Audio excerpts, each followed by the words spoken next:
నమస్తే అండి, నేను మీ డాక్టర్ నీరజాని. ఈరోజు నాతో పాటు ఉంది గుంటూరులో సీనియర్ న్యూరాలజిస్ట్ డాక్టర్ తారకనాథ్ గారు.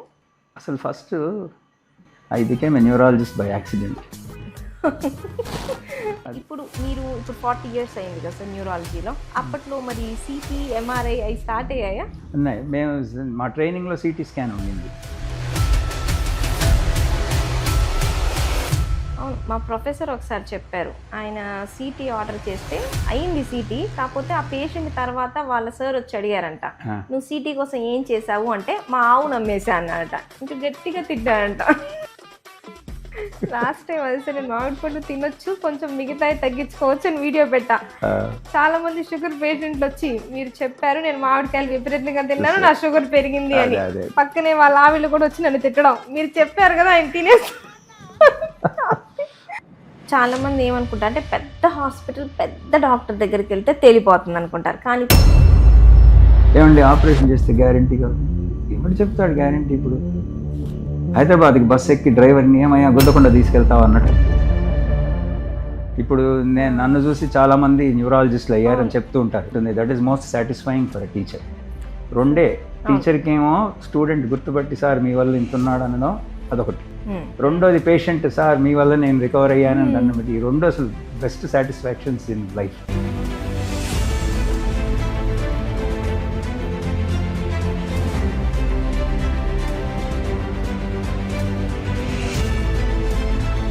నమస్తే అండి, ఈరోజు నాతో పాటు ఉంది గుంటూరులో సీనియర్ న్యూరాలజిస్ట్ డాక్టర్ తారకనాథ్ గారు. సార్ నాకు ఎప్పటి నుంచి పరిచయం అంటే, నేను చదువుకుంటున్నప్పుడు మా హస్బెండ్తో, మా ఆయనతో గుంటూరుకు రాను అని చెప్పేదాన్ని అనమాట. సో అప్పుడు మీ గురించి చెప్పారు. తారకనాథ్ గారు ఆడిటోరియంలో క్లాస్ చెప్తే క్లాస్ నిండిపోయి బయట నుంచునేవాళ్ళు జనాలు. Guntur is a very nice place, చాలా మంచి ప్లేసు, న్యూరాలజీలో చాలా చాలా పెద్ద డాక్టర్లు ఉన్నారని చెప్పారు. సో ఈరోజు మనం సార్తో నేను కొన్ని క్వశ్చన్స్ అడగాలనుకుంటున్నాను. మీరు చాలా ఇయర్స్ న్యూరాలజీని ప్రాక్టీస్ చేశారు. సో మీ పర్సనల్ జర్నీ ఎట్లా ఉంది అని ఒకటి, అది ఎంతోమంది న్యూరాలజిస్ట్కి హెల్ప్ అవుద్ది.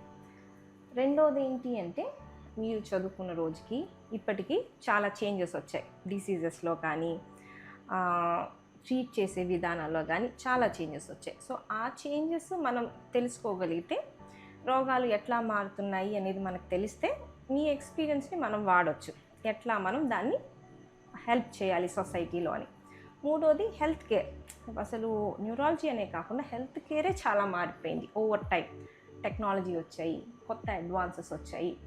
సో వాటిని మనం ఎట్లా మన పాజిటివ్గా వాడుకోవాలి అనేది, ఈ 3 టాపిక్స్ నేను ఈరోజు మీ ద్వారా చాలామంది డాక్టర్స్కి, వాళ్ళకే కాకుండా చాలామంది పేషెంట్స్కి, మామూలుగా అదర్ ప్రొఫెషన్స్ వాళ్ళకు కూడా మన సబ్జెక్ట్ అర్థం కాదు చూడండి. సో వాళ్ళకు కూడా హెల్ప్ అయ్యే విధంగా మనం ఈరోజు డిస్కస్ చేద్దాము అని. Welcome sir. నమస్తే అందరికీ. Neeraja, thank you for inviting me ఇక్కడ ఈరోజు ఈ ఇంటర్వ్యూకి. అసలు first I became a neurologist by accident. Okay okay. ఏంటంటే నేను ఎండి అయిపోయి సర్వీస్లో ఉన్నాను. I got interview for neurology, cardiology and gastroenterology. But నాకు సర్వీస్లో న్యూరాలజీ ఇంటర్వ్యూ వెళ్ళడానికి సెలవు దొరికింది. అది న్యూరాలజీ అదృష్టం. ఎందుకు అంటే న్యూరాలజీలో మిగతా ప్రొఫెషన్స్ అని కాదు, న్యూరాలజీలో చాలా బ్రెయిన్ వాడాలి. సో ఆ ఓపిక ఉండాలి న్యూరాలజిస్ట్కి. సో అప్పట్లో ఇట్లా సూపర్ స్పెషాలిటీ చేసేవాళ్ళు చాలా తక్కువ మంది ఉండేవాళ్ళు. న్యూరాలజీ చేసేవాళ్ళు ఎగ్జాక్ట్లీ తక్కువ మంది. నేను గుంటూరులో 3rd క్వాలిఫైడ్ న్యూరాలజిస్ట్. ఇప్పుడు నన్ను చూసి చాలామంది న్యూరాలజిస్టులు అయ్యారని చెప్తూ ఉంటారు. That is most satisfying for a teacher. రెండే, టీచర్కి ఏమో స్టూడెంట్ గుర్తుపట్టి సార్ మీ వల్ల ఇంతున్నాడు అనడం అదొకటి. రెండోది పేషెంట్ సార్ మీ వల్ల నేను రికవర్ అయ్యానని అన్నది. ఈ రెండు అసలు బెస్ట్ సాటిస్ఫాక్షన్స్ ఇన్ లైఫ్. ఇప్పుడు 40 years అయింది కదా సార్ న్యూరాలజీలో, అంటే ఇంక్లూడింగ్ ట్రైనింగ్ పీరియడ్ 40. అప్పట్లో మరి సిటీ, ఎంఆర్ఐ అవి స్టార్ట్ అయ్యాయా? ఉన్నాయి. మేము మా ట్రైనింగ్లో సిటీ స్కాన్ ఉండింది. ట్రైనింగ్ అయిపోయిన ఇమీడియట్గా మేము కొన్ని రోజులు ఎక్స్ట్రా వర్క్ చేశాను. అప్పుడు ఎంఆర్ఐ వచ్చింది అక్కడ ఢిల్లీలో. బట్ ట్రైనింగ్లో సిటీ స్కాన్ ఉండేది. ఎంఆర్ఐ వచ్చినాక అసలు కంప్లీట్గా మారిపోయింది. సిటీ స్కాన్లో కనపడని జబ్బులు బోల్డ్ కనపడతాయి ఎంఆర్ఐలు. సో అందుకని నేను ప్రాక్టీస్ కొత్తల్లో గుంటూరులో ఎంఆర్ఐ లేదు. అది బేసిక్గా అప్పట్లో ఏంటంటే ఇవి ఎండీలో మేము ఎంబీబీఎస్ ఎండీలో మేము ట్రైనింగ్ అంతా ఈ స్కాన్లు గిన్లు లేకుండా ట్రైనింగ్ లక్షణాలు విని అలాగే డయాగ్నోస్ చేసి మాకు తోచింది మేము ఒక కంక్లూషన్కి వచ్చి దాని ప్రకారం ట్రీట్ చేసేవాళ్ళం. సిటీ స్కాన్ ఉన్న ప్రతి ఒక్క పేషెంట్కి సిటీ స్కాన్ చేసేవాళ్ళం కాదు. ఒకటి అప్పుడు ఎఫోర్డబిలిటీ కూడా ఉండేది కాదు. అవును, మా ప్రొఫెసర్ ఒకసారి చెప్పారు, ఆయన సిటీ ఆర్డర్ చేస్తే అయింది సిటీ, కాకపోతే ఆ పేషెంట్ తర్వాత వాళ్ళ సార్ వచ్చి అడిగారంట, నువ్వు సిటీ కోసం ఏం చేసావు అంటే మా ఆవు నమ్మేసా అన్నారట. నేను ప్రాక్టీస్ పెట్టిన కొత్తల్లో చాలా మంది పేషెంట్స్ కాళ్ళకి చెప్పులు కూడా ఉండేవి కావు. ఇప్పుడు ఈ ఇన్ఫర్మేషన్ టెక్నాలజీ వచ్చేటప్పటికి అందరికీ జబ్బు గురించి కొంత కోస్తో అవగాహన వచ్చింది.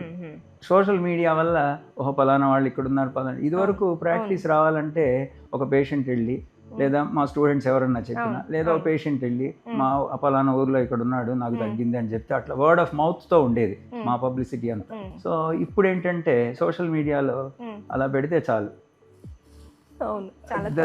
Knowledge spreads, I mean the information spreads very fast. Social మీడియాలో ప్రతిదాన్ని గుడ్డిగా ఏది ఇవన్నీ నమ్మేయకూడదు కూడా, ప్రతిదాన్ని ప్రశ్నించుకోవాలి, దాని తర్వాతే ముందుకెళ్ళాలి. సో మనకి ఎడ్యుకేషన్ చదువు నేర్పేదే అది కదా, ప్రతిదాన్ని మనం ప్రశ్నించి అది ఆ సోషల్ మీడియాలో పెట్టేటప్పుడు మోరల్గా you should be honest and you should put validated information. నాకు తెలుసు సార్, అప్పట్లో 1-2 మనకు స్కాన్ లేక మిస్ అయ్యేవాళ్ళం. బాగానే మిస్ ఇప్పుడు మిస్ అవ్వటానికి లేదు. 1000లో నేను ఒకటి మిస్ అయ్యానన్నా అది వెళ్ళిపోతుంది. సో అతను ఇబ్బంది. దాని ఎగ్జాంపుల్స్ కూడా చెప్తాను. ఏంటంటే ఒక స్ట్రోక్ వచ్చినప్పుడు కూడా అది హెమరేజిక్ ఇస్కీమిక్ అంటే 2 రకాల పక్షవాతాలు ఉంటాయి తెలుసు. ఒకటేమో రక్తనాళం చిట్లితే, ఒకటి రక్తనాళం అడ్డుపడితే, రెండింటికి ట్రీట్మెంట్ వేరే ఆపోజిట్. కానీ ఆ క్లినికల్ దీంతో మేము ట్రీట్ చేసేవాళ్ళం. ప్రాబబ్లీ కొన్ని తప్పులు కూడా జరుగుంటాయి ఆ రోజులు, స్కాన్ లేని రోజులు, స్కాన్ ఎఫోర్డ్ చేయలేని రోజులు. బట్ స్కాన్ వచ్చినాక అసలు రెవల్యూషన్, సిటీ స్కాన్ వచ్చినాక అసలు first clear understanding of brain లో ఏమవుతుంది అనేది అర్థమైంది మాకు. సిటీ స్కాన్ వచ్చింది. ఒక్కోసారి సర్ప్రైజెస్ ఉంటాయి. అవును, వచ్చింది ఒక రోగానికి అయితే స్కాన్ లో ఇంకొకటి ఉండిద్ది, ఖర్చు పెరిగింది, మిస్ అయ్యేది తగ్గింది. టెక్నాలజీ మారింది, అండర్స్టాండింగ్ మారింది. సో మనం కూడా చేంజ్ అయ్యి దానికి అడాప్ట్ అవ్వాలి. నేను పాత చింతకాయ పచ్చడిలాగా నేను లేదు ఇది అక్కర్లేదు అని అంటే కుదరదు. You have to change and then because there is so much, ఎంత ఇన్ఫర్మేషన్ ఉంది స్కాన్లో. ఇప్పుడు జనరేషన్లో వచ్చే రోగాలు అప్పట్లో వచ్చే రోగాలు చాలా చేంజ్ ఉంటుంది. మీరు ఎట్లా చూసారు ఆ చేంజ్ని? బాగా సిగ్నిఫికెంట్గా ఒక జబ్బులో అయితే నేను చూశాను, సిస్టిక్ సర్కోసిస్ అని ఉండేది. టేప్ ఫామ్ అంటే పేగుల్లో ఉంటుంది తెలుసు కదా, దాని గుడ్లు మెదడులో చేరినప్పుడు ఫిట్స్ వస్తాయి. అవి విపరీతంగా చూసేవాళ్ళం ఒకప్పుడు. అప్పట్లో ఎక్కడ పడితే అక్కడ నీళ్లు తాగేవాళ్ళు. మేమైనా రైల్వే స్టేషన్లోకి వెళ్తే ట్రైన్ దిగి చేయిట పెట్టి ఆ నీళ్ళే తాగేవాళ్ళం. It was probably not well protected. ఇప్పుడు ఆ చెరువు నీళ్లు తాగే వాళ్ళకి వచ్చేది. ఇప్పుడు ప్రొటెక్టెడ్ వాటర్ అదంతా సిస్టిక్ సర్కోసిస్ బాగా తగ్గిపోయింది, అదొకటి. కానీ ఈ విపరీతంగా ఈ పెస్టిసైడ్స్ ఇవి వాడడం వల్ల ఈ డీజనరేటివ్ డిసీజెస్ పెరిగినట్టు. పార్కిన్సన్స్ డిసీజ్ అయితే పర్టికులర్గా ఇదివరకు ఎప్పుడో ఒకటి చూసేవాడు, ఇప్పుడు అసలు విపరీతంగా వస్తున్నాయి Parkinson's, so many Alzheimer's cases వస్తున్నాయి. Probably lifestyle, probably environmental toxins. అదే ఇంతకు ముందు లైఫ్ స్పాన్ కొంచెం తక్కువ కదా సార్, ఇప్పుడు లైఫ్ పెరిగింది కదా, అందువల్ల కూడా 80 వరకు ఉంటున్నారు కదా. ఏజింగ్ పాపులేషన్ పెరిగే కొద్దీ డీజనరేటివ్ డిసీజెస్ ఎక్కువ బయటపడతాయి. అందులో మనకి టెక్నాలజీ ఉంది డయాగ్నోస్ చేయడం, కనిపెట్టడానికి. సో ఇప్పుడు నేను చీరాల్లోనే చుట్టుపక్కల కొన్ని ఊర్లే చూస్తాను కదా, దాంట్లోనే ఎంతోమంది పార్కిన్సన్స్, ఎంతోమంది ఆల్జీమర్స్, ఈ ఊర్లో ఇంతమంది ఉన్నారా అన్నట్టుండిద్ది అనమాట. వాళ్ళు చెప్తుంటారు, ఇప్పుడు సిండోపా వేసుకుంటారు పార్కిన్సన్స్ పేషెంట్స్, వాళ్ళు చెప్తుంటారు నాతో పాటు ఇంకొక 4 ఉన్నారు మా చుట్టుపక్కల వేసుకునే వాళ్ళని చెప్పేసి. అంటే ఇంతమంది ఉన్నారా అని, ఇది చాలా ఎక్కువ పెరుగుతూ ఉంది. అంటే ఒకటి ఇంకోటి కూడా ఉంటుంది, డీజనరేటివ్ డిసీజ్ కదా, పూర్తిగా రికవర్ కారు కదా, వాళ్ళు తిరుగుతూ ఉంటారు డాక్టర్ టు డాక్టర్. సో అది కూడా నెంబర్లు పెరుగుతాయి, చాలా మంది డాక్టర్ దగ్గరికి. So numbers. ఇప్పుడు లైఫ్ స్టైల్ అంటే 4 important: food, sleep, stress, exercise. So ఈ 4 జీవన శైలిలో వస్తాయి. మీ ప్రకారం ఏది ఫస్ట్ ఇంపార్టెంట్, ఏది సెకండ్, ఏది థర్డ్, ఏది ఫోర్త్, ఏది మోస్ట్ ఇంపార్టెంట్ ఈ 4గిట్లో? ఫస్ట్ డైట్ అండ్ ఎక్సర్సైజ్, ఈ 2 ఇంపార్టెంట్. బికాజ్ మనం ఎర్త్ మీద నడిచి తిరిగి బాగుండాలంటే వేసేది సరిగ్గా ఉండాలి, దానికి తగ్గ శ్రమ చేయాలి. స్ట్రెస్ అనేది ఇప్పుడు తప్పదే ఉంది, అసలు ప్రతి ఒక్కరికి స్ట్రెస్. అడగాల్సిన అవసరం కూడా లేదు పేషెంట్ని, నీకు స్ట్రెస్ ఉందా అంటే వాళ్ళే అంటున్నారు లేని వాళ్ళు ఎవరైనా ఉన్నారా అని. నిద్ర అది కూడా తగ్గిపోతుంది. ఎందుకంటే అప్పట్లో ఏంటి, దూరదర్శన్ 9ంటికి అయిపోతే ఫినిష్ క్లోజ్, ఇంకా తర్వాత ఏమీ లేవు. సో ఏమి ఉండేది కాదు. చదువుకునే పిల్లలు చదువుకునేవాళ్ళు, పడుకునేవాళ్ళు, మామూలుగా లేచి పని చేసుకునేవాళ్ళు. సో ఇప్పుడు నిద్ర తగ్గడానికి అదొకటి.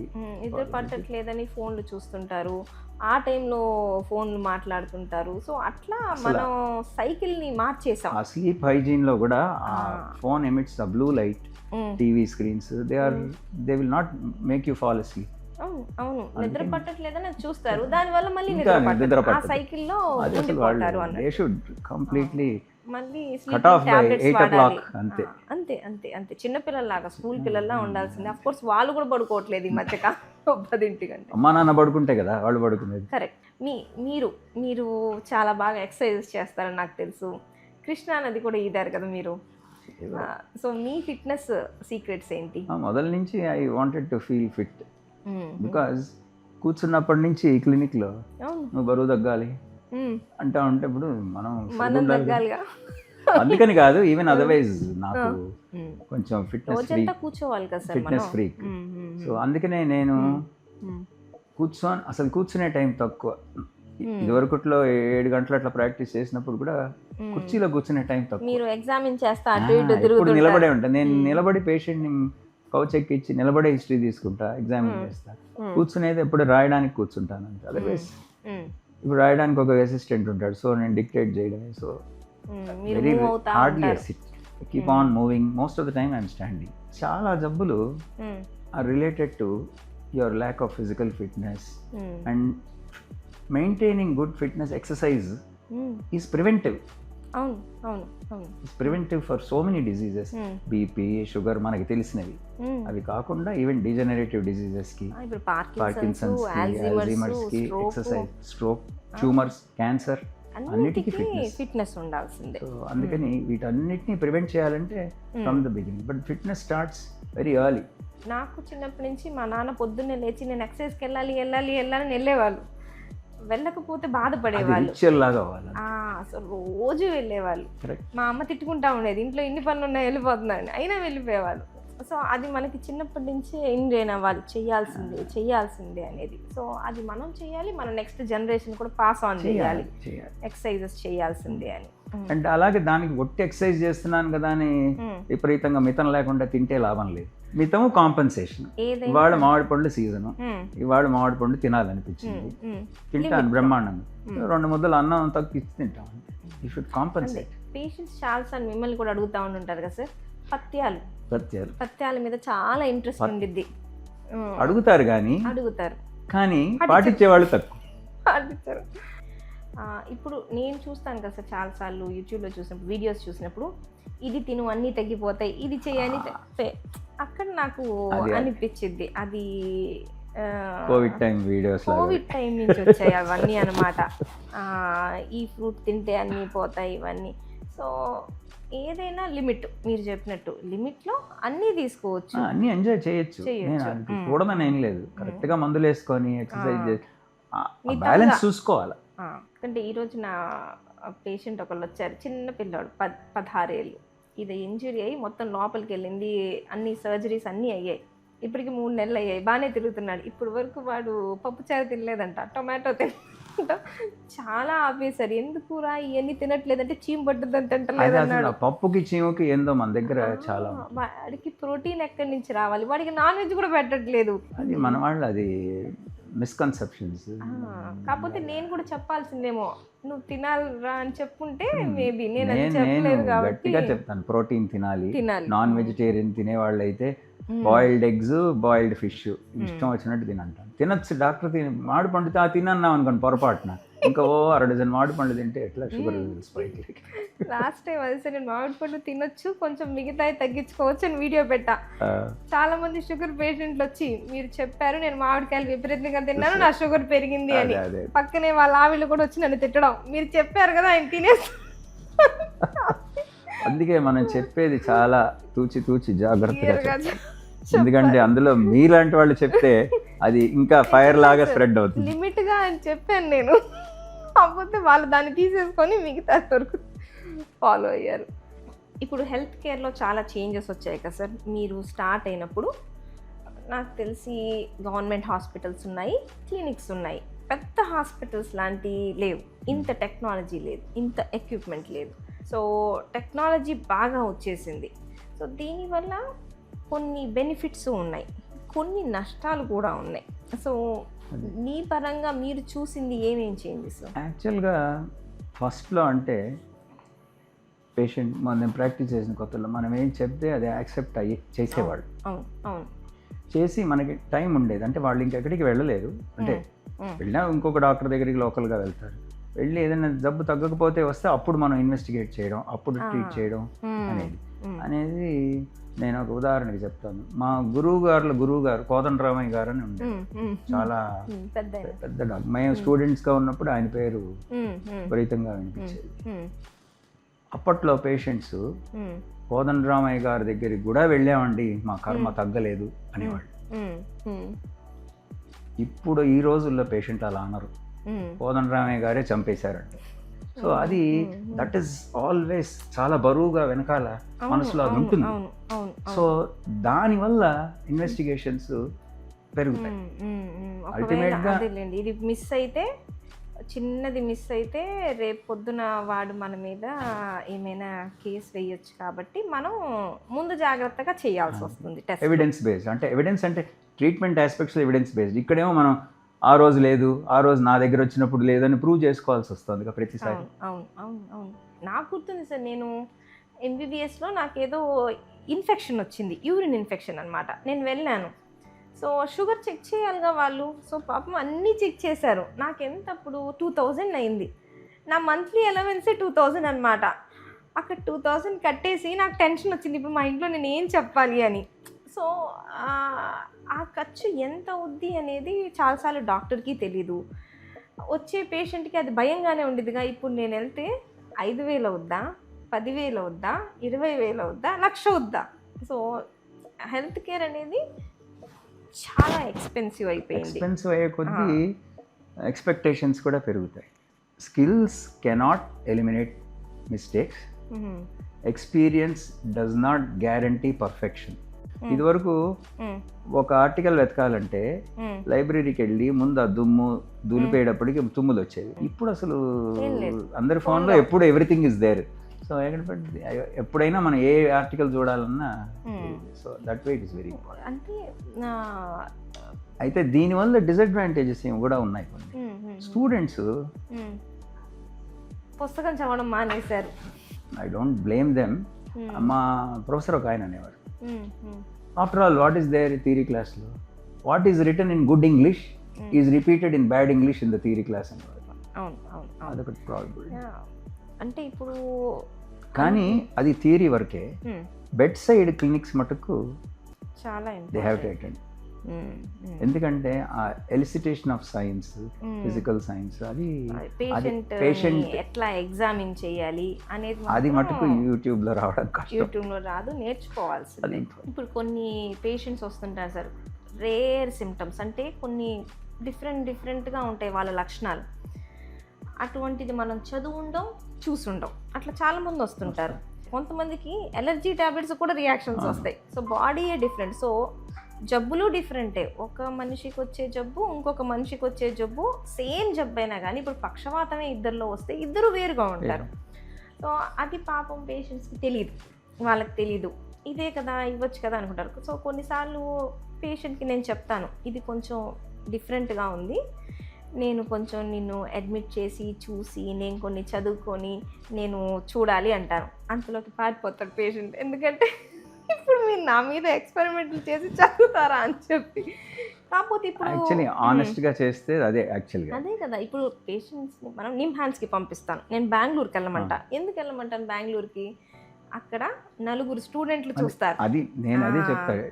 నీ జబ్బు తేలాలంటే ఒక టీచింగ్ హాస్పిటల్కి వెళ్ళాలి. ఎప్పుడైతే డయాగ్నోసిస్ తేలట్లేదో మళ్ళీ మొదలుకొచ్చి హిస్టరీ నుంచి వెతుక్కుంటూ వచ్చి మళ్ళీ ఎగ్జామిన్ చేసి, so repeated examination of a patient will give you some info. Because ఆ రోజున్న సైన్స్ ఇప్పుడు ఉండకపోవచ్చు, లేదా మారచ్చు, కొత్త సైన్స్ రావచ్చు. సో ఎప్పుడైతే మనకి పర్టికులర్గా ఇన్వెస్టిగేషన్కి దీనికి కొరలేట్ కావట్లేదు అప్పుడు మనం మళ్ళీ హిస్టరీలోకి వెళ్ళాలి. హిస్టరీలో క్లూ దొరుకుతుంది, లేదా ఎగ్జామినేషన్లో సైన్స్ చేంజ్ అవ్వచ్చు. సో చాలా మంది ఏమనుకుంటారు అంటే పెద్ద హాస్పిటల్, పెద్ద డాక్టర్ దగ్గరికి వెళ్తే తేలిపోతుంది అనుకుంటారు. కానీ తేలనివన్నీ కూడా టీచింగ్ హాస్పిటల్లోనే తేలుతాయి. టీచింగ్ హాస్పిటల్లోనే తేలుతాయి. 4 స్టూడెంట్స్, దాని మీద 4 అసిస్టెంట్లు, దాని మీద ఒక ప్రొఫెసర్, అదొక డిస్కషన్ లో ప్రొఫెసర్ పట్టలేనిది స్టూడెంట్ పట్టుకోవచ్చు, చదువుకొని వచ్చి ఇది అయ్యి ఉండొచ్చు కదా అని. అట్లాగే ప్రొఫెసర్ వినొచ్చు. సో ఇంతమంది చూసి దాన్ని నిర్ధారిస్తారు. అందుకే ఎప్పుడు వెళ్తే టీచింగ్ హాస్పిటల్కి వెళ్ళిపోవాలి. లోకల్గా అయితే నేను జనరల్ హాస్పిటల్కి వెళ్ళండి, లేదంటే నిమ్స్కి వెళ్ళండి, లేకపోతే నిమ్హాన్స్కి వెళ్ళండి, ఏదైనా పెద్ద దానికి వెళ్ళండి. జనరల్ హాస్పిటల్కి పంపించి నేను ఫోన్ చేసి చెప్తా, ఇలా పంపిస్తున్నాను, అడ్మిట్ చేసుకొని ఏంటో సంగతి చూడండి అని. ఇంకోటి ఖర్చు కూడా తక్కువ. నేను ఈ మధ్య చూశాను, ఎవరు పక్షవాతం వచ్చింది మాకు తెలిసిన వాళ్ళకి ఫోన్ చేశారు వస్తున్నామని. సరే మనం ఇంజెక్షన్ రెడీగా పెట్టుకుందాం అంటే, లేదు మేము హైదరాబాద్కి వెళ్ళి చూపించుకుంటా ఉన్నారు. ఇక్కడ చీరాల నుంచి అక్కడ హైదరాబాద్కి వెళ్ళేటప్పటికల్లా 4:30 గంట దాటిపోతుంది. అక్కడికి వెళ్ళి వాళ్ళు ఏమంటారు, వాళ్ళు తిడతారు, నువ్వెందుకు ఇంత లేట్ చేసావు అని. అందరూ యాక్చువల్లీ స్ట్రోక్ అంటే హార్ట్ అనుకుంటారు, మెదడుది, బ్రెయిన్ది స్ట్రోక్ అంటాము. సో పక్షవాతం బాగున్న మనిషికి ఏదన్నా సడన్ గా ఏది చెయ్యి కాలు పడిపోతేనే కాదు, చెయ్యి కాలు పడిపోతే ఎవరైనా ఇంట్లో నాయనమ్మ కూడా చెప్తుంది పక్షవాతం. చెయ్యి కాలు పడిపోవడమే కాదు, సడన్ గా తూలుడు వచ్చి తగ్గకపోయినా, లేదా ఒక వస్తువు 2గా కనపడ్డా, బీ ఫాస్ట్ అంటారు కదా, మాట తేడా వచ్చినా, మాట నంగి వచ్చినా, చెయ్యి పని చేయకపోయినా. నిన్న ఒకళ్ళు వచ్చారు బైక్ ఇట్లా అంటే, ఒకసారి రాలేదు, రెండోసారికి వచ్చింది, అయినా పరిగెట్టుకుంటా వచ్చాడు. నా చెయ్యి నా స్వాధీనంలో 1 నిమిషం లేదు అని. బ్రెయిన్ లో స్ట్రోక్ ఉంది, ఫాస్ట్ గా రావాలి, స్పీడ్. అందుకే be fast, balance, eye, face, speech, time, ఈ 4. ఇంకొక ఆవిడ వచ్చింది, ఆవిడ మాట కరెక్ట్ గా చెప్పలేకపోతుంది, కానీ ఇంటి పనులు అన్నీ చేస్తుంది. వాళ్ళ ఆయన్ని అడిగాను, నీకు తెలియలేదా ఆవిడ సరిగ్గా మాట్లాడలేదు కదా అంటే అన్ని పనులు చేస్తుంది. అదే నేను ఒకసారి టాక్ ఇచ్చా, హెమిప్లీజియా అంటే ఒక చెయ్యి ఒక కాలు పడిపోవడం కదా, హెమిప్లీజియా లేని స్ట్రోక్స్ అని ఒక చెయ్యి కాలు పడిపోకుండా ఉండే స్ట్రోక్స్ చాలా ఉంటాయి. అవి కనుక్కోవడం కష్టం. ఒక న్యూరలాజికల్ సిమ్టము అలా ఒక 10 నిమిషాల పాటు ఉండిపోయి రికవర్ అయిందే మోస్ట్ డేంజర్. వాళ్ళని కంప్లీట్గా మనం స్ట్రోక్ రాకుండా ప్రివెంట్ చేయగలిగాం. అది పబ్లిక్కి పెద్దది వచ్చాక చాలాసార్లు ఏం చేయలేము కూడా, పెద్ద పక్షవాతం వస్తే. సో చిన్నగా వచ్చినప్పుడు చాలా మందికి చెప్తారు, ఈ పెద్దది రావడానికి 2 రోజుల ముందు నుంచే వార్నింగ్ వస్తుంది అని. నా ప్రాక్టీస్ స్టార్టింగ్లో నాకు గుర్తుంది, అర్ధరాత్రి 1 గంటకి ఆ పక్షవాతం వచ్చింది అని చెప్పేసి నేను పరిగెట్టుకుంటా వెళ్ళి అర్జెంటుగా ఇంజెక్షన్ తీసుకోవాలంటే, అయితే పక్షవాతమేగా, నేను పసరమందుకు వెళ్ళిపోయేవాడిని అనమాట. నేను పరిగెట్టుకుంటా వస్తే. ఇప్పుడు అట్లా లేరు. ఇప్పుడు ఇది పక్షవాతం, ఇంజెక్షన్ తీసుకోవాలి, మీరు తొందరగా ఇవ్వండి అని చాలా అవగాహన వచ్చింది. మీరు చెప్పారు సార్, డాక్టర్ పేషెంట్కి మధ్యలో నమ్మకం తగ్గిపోయింది అని, ట్రస్ట్ లేదు అని. అంటే ఇదివరకు ఉన్నంత లేదంటే, ఇదివరకు అంటే ఇంక వాళ్ళకి. నేను చిన్నప్పుడు నేను డాక్టర్ అవ్వాలి అనుకున్నప్పుడు, డాక్టర్ అంటే దేవుళ్ళలా చూస్తారు, ఆ చార్ము అదంతా చూసే కదా అవ్వాలనుకుంది మనం ఆ రోజుల్లో. ఇప్పుడు అంత లేదు కదా, తగ్గిపోయింది. You are another employee or another worker in health care, you are health care worker. అంతే. ప్రాబ్లం 2 వైపులా ఉంది. లేదు, మన వైపు ఉంది, డాక్టర్ వైపు ప్రాబ్లం ఉంది, పేషెంట్ వైపు ప్రాబ్లం ఉంది. ఆ ఠాగూర్ సినిమా వచ్చాక ఇది బాగా ఎక్కువైందనమాట. ఆ ఒక్క సినిమా వల్ల చనిపోయిన పేషెంట్కి ట్రీట్మెంట్ ఇస్తారు కదా, దాంట్లో అది నాకు తెలిసి ఏ లక్షలో ఒక డాక్టర్ చేస్తారేమో, అంతే కదా. 0 అని నేను చెప్పను, ఉండొచ్చు, ప్రతి చోట బ్లాక్ షీప్ అనేది ఉంటారు. ఇప్పుడు నాకు ఒక పేషెంట్ గుర్తుంది, హాస్పిటల్లోనే సడన్గా హార్ట్ అటాక్ వచ్చింది, CPR ఇచ్చాము, లైఫ్ వచ్చింది, బట్ ఐస్ ఓపెనింగ్. వాళ్ళ బంధువులు ఎవరో వచ్చి అసలు ఆవిడ చనిపోయింది తీసుకెళ్ళిపోండి అని చెప్పారనమాట. సో అప్పుడు నేను వాళ్ళకి చెప్పాను, లేదండి ఆవిడ బతికే ఉంది, కావాలంటే పల్స్ పట్టుకొని చూడండి. నేను ఈసీజీ తీయించి చూపించా మానిటర్లో, బ్రెయిన్ డెడ్ పేషెంట్, ఇంకా కంటిన్యూ చేస్తున్నారు వెంటిలేటర్, బట్ పర్మిషన్ అది మన ఇప్పుడు గైడ్ లైన్స్ అయితే లేవు డిస్కనెక్ట్ చేయడానికి. సో అలాంటప్పుడు చూపించాలి కదా వాళ్ళకి. ఎవరో ఒకళ్ళు వచ్చి చుట్టం చూపుగా దూరపు ఆయన ఒక ఆయన వచ్చి ఎప్పుడో పోయింది ఊరికే డబ్బులు తీసుకుని అంటారు కదా. కానీ అందుకని నేను చూపిస్తాను, నేను కూడా ఒక్కోసారి ఈసీజీ తీసి ఇదిగోండి చూడండి పల్స్ చూడండి. ఆ పేషెంట్ నా దగ్గరికి నడుచుకుంటా వచ్చినప్పుడల్లా నేను అదే గుర్తు తెచ్చుకుంటా అనమాట. వాళ్ళు కూడా చెప్తారు, వాళ్ళు ఎవరో చూడటానికి వచ్చి ఆవిడ చచ్చిపోయింది అన్నారు, ఈరోజు ఎంత బాగుంది అని. సో అట్లాంటివి చాలామంది ఫేస్ చేయాల్సి వచ్చింది ఆ సినిమా వల్ల. ఇప్పుడు ఏమవుతుందంటే చాలాసార్లు పేషెంట్తో మాట్లాడేటప్పుడు మన గురించి ఏమనుకుంటున్నాడో, నేను మోసం చేస్తాను అనుకుంటున్నాడేమో, ఇది వెనకాల రన్ అవుతూ ఉండిద్ది. ఇప్పుడు నేను టెస్ట్ రాస్తే తిట్టుకుంటాడేమో, నేను రాయకపోతే తిట్టుకుంటారేమో. ఒక్కొక్కసారి కొత్తల్లో టెస్ట్ రాస్తే దాని ఇంపార్టెన్స్ చేయించుకోవడానికి కన్విన్స్ చేయాల్సి వచ్చేది. ఇప్పుడు ఒక్కొక్కసారి నీకు అక్కర్లేదని చెప్పాల్సి వస్తుంది. అయినా అడుగుతారు. అంటే ఈ ప్రాబ్లం బాగా స్ట్రెస్, ఈ సాఫ్ట్వేర్ ఇంజనీర్స్ పాపం వాళ్ళు విపరీతమైన స్ట్రెస్లో ఉంటారు. వాళ్ళు ఆల్రెడీ బెంగళూరులో ఎక్కడో చూపించుకొని వస్తారు, మళ్ళీ అదంటే ఇంకా అది వాళ్ళ నేచర్. అది ఇప్పుడు ఓపీకి వచ్చిన ప్రతి ఒక్కళ్ళు వాళ్ళ కష్టాలు చెప్తారు, ఎవరు ఆనందంగా రారు కదా. ఆ కష్టాలన్నీ వింటుంటే భయం వేస్తూ ఉండిద్ది, అయ్యో ఇది మన ఇంట్లో ఒకరికి వస్తే ఎట్లా, ఇది మన ఇంట్లో ఒకరికి ఎట్లా అని. సో పొద్దున్న నుంచి రాత్రి వరకు మనం వినేది అదంతా చాలా ఎఫెక్ట్ చూపిస్తుంది. అందరూ ఏమనుకుంటారంటే డాక్టర్స్ చాలా హెల్తీ అనుకుంటారు. టైంకి తినండి డాక్టర్సే, సరిగ్గా ఎక్సర్సైజ్ చేయండి డాక్టర్సే, సరిగ్గా నిద్రపోరు, స్ట్రెస్ ఎక్కువ. డాక్టర్ ఆయుష్ మిగతా వాళ్ళతో పోలిస్తే తక్కువ. అందరు ఏమనుకుంటారు, డాక్టర్కి అన్నీ తెలుసు కాబట్టి ఎక్కువ కాలం బతుకుతారు అనుకుంటారు, కానీ డాక్టర్సే తక్కువ కాలం బ్రతుకుతారు, ఎందుకంటే ఈ స్ట్రెస్ అంతా తీసుకోవాలి. సో నెక్స్ట్ జనరేషన్ న్యూరాలజిస్ట్కి మీ వైపు నుంచి మీరు ఏం చెప్పాలనుకుంటున్నారు? ఏది డెఫినెట్గా వాళ్ళకి అడ్వాంటేజ్ ఉంది, ఎందుకంటే టెక్నాలజీ ఉంది, అంత మినిట్స్లో డయాగ్నోస్ అయిపోతుంది, అంతా పర్ఫెక్ట్గా ఉంటుంది. కానీ అది ఇంటర్ప్రిట్ చేసేది కూడా ఒక మనిషే వేరే, అతనికి పేషెంట్ గురించి పెద్ద తెలియకపోవచ్చు. సో మనం ఈ టెస్ట్ ఆర్డర్ చేస్తే ఈ టెస్ట్లో ఏం ఇన్ఫర్మేషన్ ఉంది, దీన్ని మనం పేషెంట్కి అప్లై చేసి ఇది కరెక్టా కాదా, ఇది పాసిబిలిటీ ఉందా లేదా, ఆ డెసిషన్ ఫైనల్గా మనదే, ట్రీట్మెంట్ స్టార్ట్ చేయాలా లేదా అని. పేషెంట్ చెప్పేది వినాలి, పేషెంట్ చెప్పేది కంప్లైంట్ విని మనం చేయాలి. ఇప్పుడు టెస్ట్లకు ముందు మనకు రోగం ఇది అయ్యి ఉండొచ్చు అనే ఉండాలి, దాన్ని బట్టి టెస్ట్ అడగాలి. టెస్ట్ తర్వాత రోగం కనిపెడతా అంటే కష్టం, ముందే మనకు ఆ ఐడియా ఉండాలి, ఇది అయ్యి ఉండొచ్చు, ఈ రోగం ఉందా లేదా నేను టెస్ట్లో చూసుకుంటాను. ఒకసారి తెలియకపోతే షాక్స్ వస్తాయి మనకి, మనం అనుకోంది వస్తుంది స్కాన్లో, అది మంచిదే, పేషెంట్కి మంచిది, మనకి మంచిది. ఒకసారి మనం అసలు అనుకోంది ఊహించంది వస్తుంది. మీకు బాగా గుర్తున్న కేసులు మీరు చూసినాయి ఏమైనా మంచి కేసెస్ ఉన్నాయా సార్? నేను చూసినవంటే ఒకటి చెప్తాను.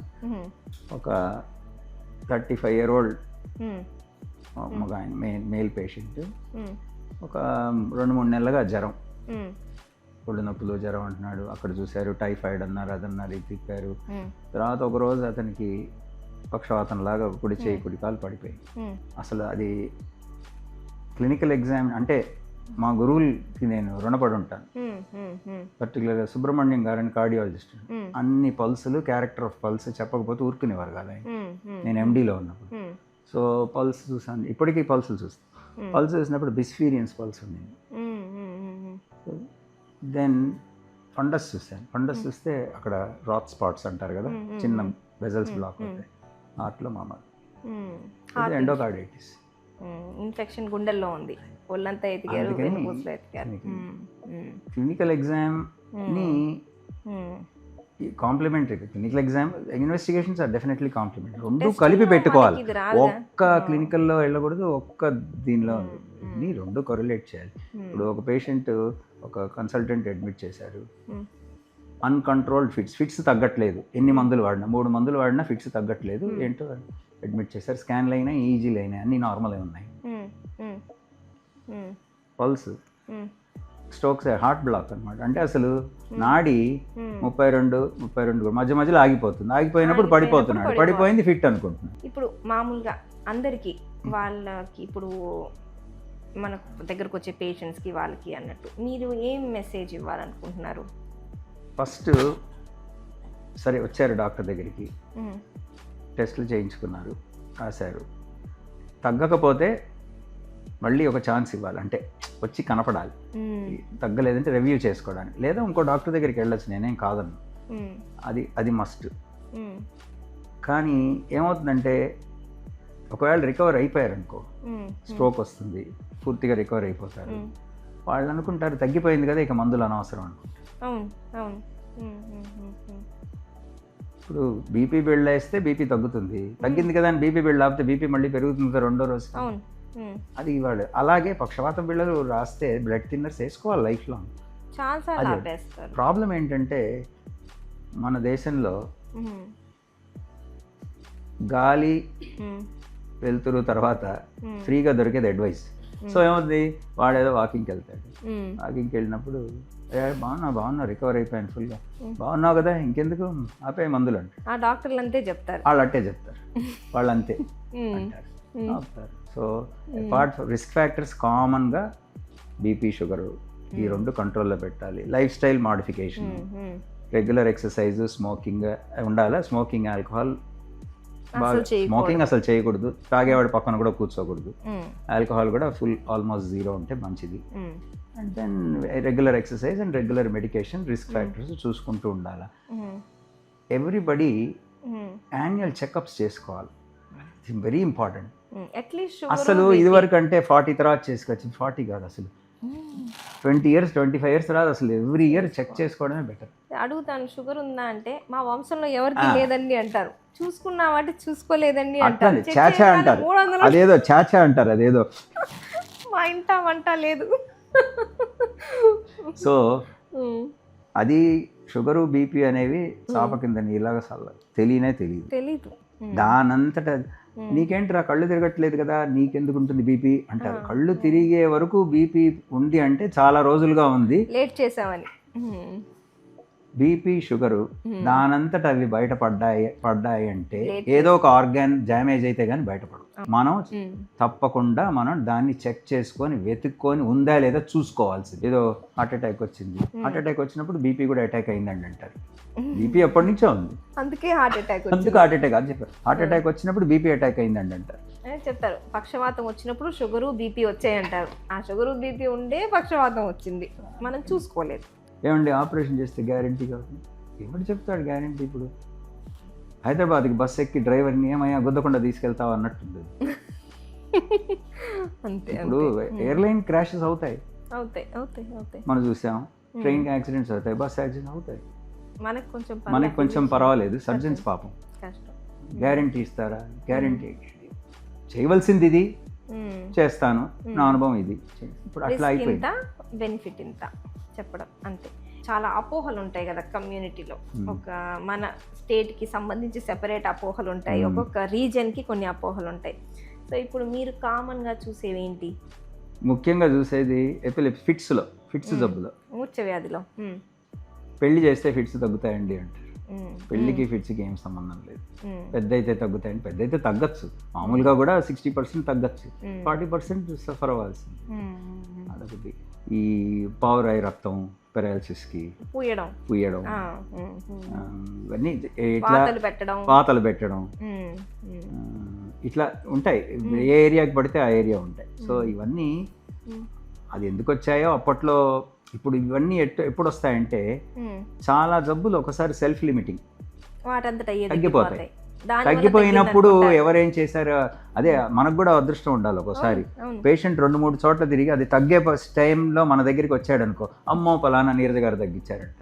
అలాగే డాక్టర్కి ఎలా క్రెడిట్ అలాగే మూఢనమ్మకాలు కూడా అలాగే వస్తాయి. రేపు 10th క్లాస్ ఇది ఈ సండే, రేపు సండే ఉంది కదా పరీక్ష, ఎంసెట్కి నిన్న ఒక పిల్ల వచ్చింది, అసలు మాట లేకుండా, రాయి లేకుండా, నడవ లేకుండా. అండ్ అదేంటంటే ప్రాబ్లం ఏంటంటే ఆ పేరెంట్స్ కూడా వాళ్ళ ఫ్యాంటసీస్ పిల్లల్లో రియలైజ్ చేద్దామని చూస్తారు. అవును అవును అవును, మన ఎక్స్పెక్టేషన్స్ మోయడం కష్టం పిల్లలకి. స్ట్రెస్ అది మోయలేరు వాళ్ళు, దాంతో ఇంకా ఎక్కువైపోతుంది. సో ఇప్పుడు చాలామంది ఫోన్లో చదువుకొని వస్తారు కదా సార్. ఇప్పుడు తలనొప్పి ఉందని గూగుల్లో కొట్టంగానే అదేం చెప్పిద్ది, బ్లీడింగ్ అయ్యి ఉండొచ్చు, తలలో కణితి ఉండి ఉండొచ్చు, మెదడు వాపు వ్యాధి అయి ఉండొచ్చు అనే 4-5 కొత్త పెద్ద పెద్ద రోగాలు చెప్పిద్ది. కానీ నువ్వు నిద్రపోవట్లేదు కాబట్టి తలనొప్పి వచ్చింది, నువ్వు టెన్షన్ పడుతున్నావు కాబట్టి తలనొప్పి వచ్చింది అని గూగుల్ చెప్పదు. సో ఇప్పుడు వాళ్ళు కొట్టుకుంటారు, నాకు అక్కడక్కడ చేతుల్లో కండరాలు కొట్టుకుంటున్నాయని. మోటార్ న్యూరాన్ డిసీజ్ అంటాడు వాడు. ఇది ట్రీట్మెంట్ లేని రోగం, ఇది వచ్చిందంటే చనిపోతారు, ఇట్లా వచ్చింది అనమాట. సో ఇది ఇట్లా కొట్టుకొని వచ్చే వాళ్ళు చాలామంది ఉంటారు హాస్పిటల్కి. నాకు ఈ లక్షణాలు ఉన్నాయండి, ChatGPTలో కొడితే నాకు ఈ రోగం చెప్పిందండి అని. సో వాళ్ళకి మీరు ఏం చెప్తారు? వాళ్ళకి ఒక ఇమేజింగ్ చేసేసి కన్విన్స్ చేసి బాగుంది చూడండి అని చెప్తే అప్పుడు వాళ్ళు వింటారు. అప్పుడు నేను ఒకసారి బెదిరిస్తాను, చూడు దీనిలో నేను పంపించేటప్పుడే ముందే చెప్తా, స్కాన్కి పంపించేటప్పుడు చూడు దీనిలో ఏదైనా తేడా వస్తే నేను వైద్యం చేస్తాను, దీనిలో తేడా రాకుండా ఉంటే నేను మానసిక డాక్టర్ దగ్గర పంపిస్తానంట. వాళ్ళు వెళ్ళరు, బాగాలేదన్నా కూడా వెళ్ళరు, వాళ్ళు వెళ్ళరు అక్కడికి. అంటే మనం అంత టైం తీసుకొని ఆ హిస్టరీలో తెలిస్తే ఆ స్ట్రెస్ ఏంటో కనుక్కోవాలి. యూజువల్గా తల్లిదండ్రులు బ్రహ్మాండం అండి ఏం లేదండి అంటారు పిల్లవాడిని తీసుకొచ్చి. నేను ఫస్ట్ చేసేది ఏంటంటే ముందు తల్లిదండ్రులు బయటికి పంపించేస్తాను, పిల్లవాడిని అడుగుతా ఏంటి సంగతి, ఏ టీచర్ అంటే భయం నీకు అంట. ఫస్ట్ క్వశ్చన్ ఇది, ఏ టీచర్ అంటే భయం నీకు? సోషల్ మ్యాథ్స్ చెప్పేస్తాడు అక్కడ. సో మనకి there is some problem there. లేదా ఎవడో సీనియర్ ఏడిపించడం, ఎవడో ఒకడు అంటే భయము. యూజువల్గా టీచర్ అంటే భయపడ కొడుతుందా పనిష్మెంట్, నిన్నెప్పుడు నాకు కొట్టారా టీచర్ అంటే అబ్బాయి లేదంటాడు. కానీ వాడంత భయపడుతున్నాడంటే ఎప్పుడో పడుంటాయి వాడు చెప్పట్లేదు. సో అప్పుడు మదర్ ఫాదర్ని పిలిచి వెళ్ళి స్కూల్లో మాట్లాడండి, రూట్ కాజ్ తీసేస్తే కానీ తప్పదు. పాప నేను స్టార్టింగ్లో అనమాట తలనొప్పి తగ్గట్లేదు. చివరికి అడిగితే ఎన్నింటికి లేచిద్ది అంటే 4ంటికి లేచిద్ది. 10 ఏళ్ళు కూడా ఉండవు ఆ పాపకి. 4ంటికి ఎందుకంటే స్కేటింగ్కి వెళ్ళాలి. మరి తర్వాత స్కూలు 7ంటికి స్కూల్ స్టార్ట్ అయ్యేది, 7ంటి నుంచి సాయంకాలం 7ంటి వరకు. సో ఇంకా పాపకి అసలు రెస్ట్ ఎక్కడుంది, రోజు మొత్తం బిజీయే కదా. లేదండి మేము పంపించట్లేదు, పాపే అడుగుతుంది పంపించమని అంట. పాప అడిగినా కూడా మనం చెప్పాలి కదా, ముందు నిద్రపోవాలి. ఈ వయసున్న వాళ్ళు నిద్ర లేకుండా పాప స్కేటింగ్కి వెళ్ళాల్సిందే, స్కూల్ 7 to 7 వెళ్ళాల్సిందే, మీరు టాబ్లెట్స్ రాయాలి, తగ్గాలి, ఇంటికి వచ్చి ట్యూషన్స్కి వెళ్ళాలి, హోంవర్క్లు అవన్నీ ఇస్తారు. ఈ 7 to 7 స్కూల్ ఉన్నా మళ్ళీ హోంవర్క్లు ఇస్తారు. సో ఇవన్నీ చేసి ఇంత కష్టపడ్డాను కాబట్టి అరగంట ఫోన్ ఇస్తారుగా ఆడుకోవడానికి, ఈ ఫోను. సో నిద్రపోకుండా మనం ఎన్ని టాబ్లెట్స్ రాస్తే తలనొప్పి తగ్గిద్ది. సో అవన్నీ కూడా మనం అడగ్గా తెలుస్తాయి. మన దగ్గర ఇన్సూరెన్స్లు కట్టుకునే తక్కువ. ఇన్సూరెన్స్లు ఉంటే సగం కష్టం తగ్గిద్ది. ఇన్సూరెన్స్ ఉన్నా ఓపీకి కవర్ కాదు, అది ప్రాబ్లం. ఓపీకి రాదు, ఇన్పేషెంట్ అయితే కానీ ఇన్సూరెన్స్. ఇప్పుడు అది చాలా ఇన్సూరెన్స్ వాళ్ళు దే ఆర్ నాట్ ఫేర్. ఎందుకంటే మన దగ్గర హెల్త్ కేర్ కాస్ట్ ఎంత పెరిగిందో ఇన్కమ్ అంత పెరగలేదు, అది ఇంకా మ్యాచ్ అవ్వట్లేదు. సో మనం మామూలు వాళ్ళకి మిడిల్ క్లాసు, లోవర్ మిడిల్ క్లాస్కి మనం ప్రైవేట్ సెటప్లో న్యాయం చేయడం కొంచెం కష్టమే. ఫ్యూచర్లో అయినా కానీ ప్రతి ఒక్కరికి ఇన్సూరెన్స్ కవరు ఏదో ఒకటి ఉంటే మనం మేనేజ్ చేయొచ్చు. చాలా మందిని మనం అవుట్ పేషెంట్ బేసిస్లోనే ట్రీట్ చేయొచ్చు. అవుట్ పేషెంట్కి కనుక ఇన్సూరెన్స్ వస్తే చాలా బాగుంటుంది. But still India is the best country for a sick man for treatment. అవును. ప్రపంచంలో ఇక్కడ జరిగినట్టు ఎవరికి అంత ఫాస్ట్గా అంత త్వరగా జరగదు. అమెరికాలో MRI తీయాలంటే 3 నెలలు పడుతుంది, మన దగ్గర వెంటనే చేసేస్తాం. సో ఇప్పుడు చివరికి 5 ఇంపార్టెంట్ విషయాలు, మెయిన్ 5 ఇంపార్టెంట్ విషయాలు మీరు ఏం చెప్పాలనుకుంటున్నారు? డైట్, ఎక్సర్సైజ్, మొత్తం లైఫ్ స్టైల్ అంటే నిద్ర, యాక్టివిటీ అన్న, and risk factors, smoking, drinking, and then medication ఏదన్నా ఉంటే అది రెగ్యులర్గా వేసుకోవడం, కరెక్ట్గా వాడుకోవాలి. ఊరికే ఆ అడ్వైజ్ ఈ అడ్వైస్ తీసుకోకుండా ప్రాపర్ క్వాలిఫైడ్ పర్సన్ దగ్గర అడ్వైస్ తీసుకొని మందులు కంటిన్యూ చేయాలి. ఒకవేళ మీకు ఏదైనా సైడ్ ఎఫెక్ట్ వచ్చిందనుకో, వాడు ఆపేసి వస్తారు. వాళ్ళు ఏమంటే కొంచెం గ్యాస్ ట్రబుల్ వచ్చిందండి ఆపేసానండి అంటారు. అది వచ్చి చెప్పాలి, చెప్తే దాని ఆల్టర్నేటివ్ ఏదో రాస్తారు కదా డాక్టర్. సో ఈరోజు నేను చాలా నేర్చుకున్నాను సార్ మీ దగ్గర నుంచి. హోప్ఫుల్లీ విన్న వాళ్ళు కూడా నేర్చుకుంటారు అని నేను కోరుకుంటున్నాను. Thank you for being here. Thank you.